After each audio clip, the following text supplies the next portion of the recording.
Hello and welcome to a very special interview. Throughout the period of COVID, the 2.5+ long years that the world has gone through, there are very few individuals who've done more than Vikram Sahni. He is an entrepreneur, a businessman, but throughout this period, he made it his business to help others. And that takes an incredible spirit, a spirit of willing to share, a spirit of willing to care for others and reach out and change the lives of people who would otherwise have suffered even more. It's wonderful to catch up with him over here at the World Economic Forum in Davos. Thanks very much for being with us. You know, we were chatting on our programs some time back, and it seems a little bit more positive now. Yes, COVID is a concern, it's not gone away, but it's not as desperate as things were some time back. That must fill your heart with a lot of happiness, considering the work that you did to save people.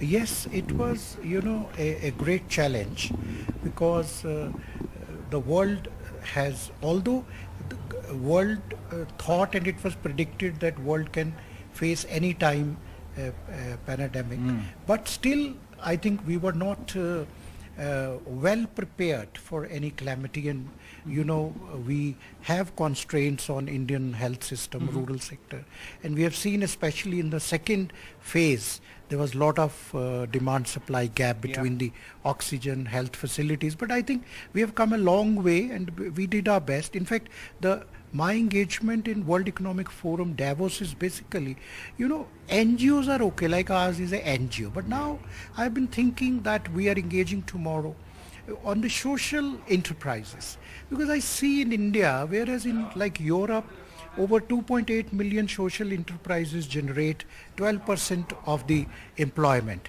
But in India, we see that the social enterprise basically means that where your objective is to make a social impact. Right. And okay, it should be a self-sustaining model.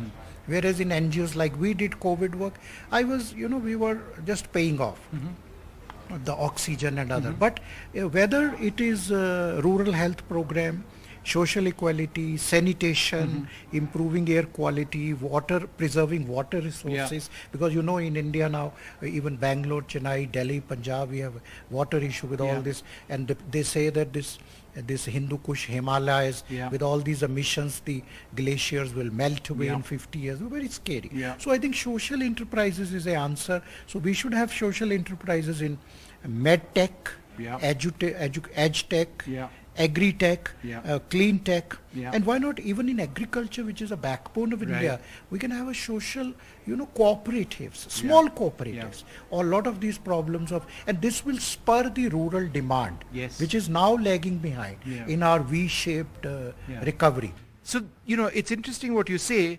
because the sense is that if you spend on a social enterprise, then it's just cash out. Whereas the point that you make is that cash out in the immediate run will result in an economically more viable situation for communities of people who would then be much more productive in returning to the economy, or smaller companies returning to the economy. So it's sound business sense in a way.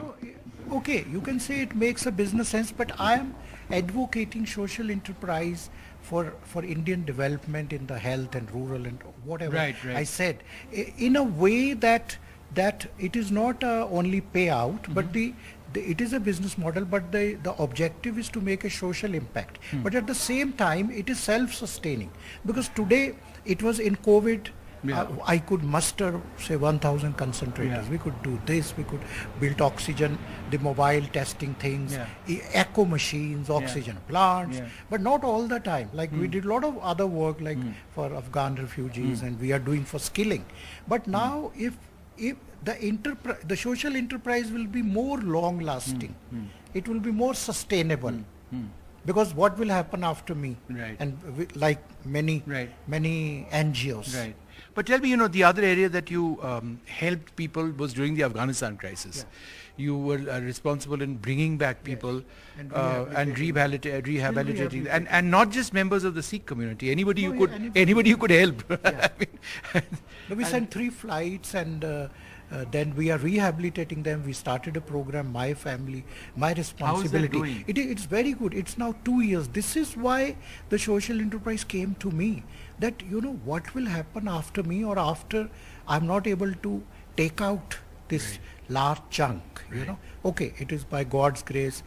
People are large-hearted, by the time Indians are basically, and even, I will say Punjabis, or also all the communities. But how long? Because now we are skilling them, and we are trying to rehab. It has been already 2 years. There are 523 families, but I'm worried about them after, means how long can you sustain we can keep on paying their household rents and medical and all that. Is that a real worry for you, that you can't indefinitely be No, I'm not worried by God's grace, but I'm just talking a more sustainable model that, the social enterprise is lacking in India. And that is what the opening session in Davos is all about. Yes. So we need to have collaborations, joint ventures. I'm worried about farmers. There's so much of talk of this MSP, the farmers' plight. But why can't we have a social enterprise on food preservation? The small cooperatives. I was reading in Brazil, in South Africa, the Zero Hunger Project. So we can emulate the project that, say, 30 farmers get together. Yeah. We have some venture capital. We are donating money like this, it is much better to put in a social enterprise. Sure. Then there is a rural economy. Now they are preserving the fruits or vegetables, or pulses or horticulture, and then they process them, and then they supply. Sure. It's like, so that social enterprise will be more sustainable, and it will spur if India wants to grow, at 8%, 9%. So I personally feel that with the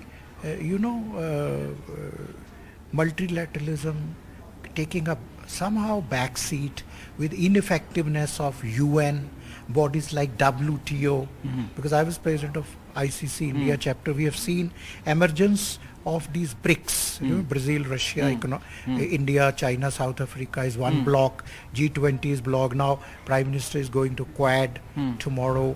So then China is one belt, one road. So we are seeing these small blocks, whereas the concept, the Davos is all about globalization and the multilateralism. That is missing, and I think with the Afghanistan crisis and now with Russia and Ukraine, the global commodity prices are like way above. Yeah. We have the oil crisis, we have even edible oil crisis. The countries are now banning the export of even palm oil. India had to ban export of wheat. So I think somewhere there has to be emphasis on multilateralism, and that is that are the deliberations being held. It's been wonderful speaking to you. It always is. And thank you so much for being as generous as you are. From the heart, dil se, right?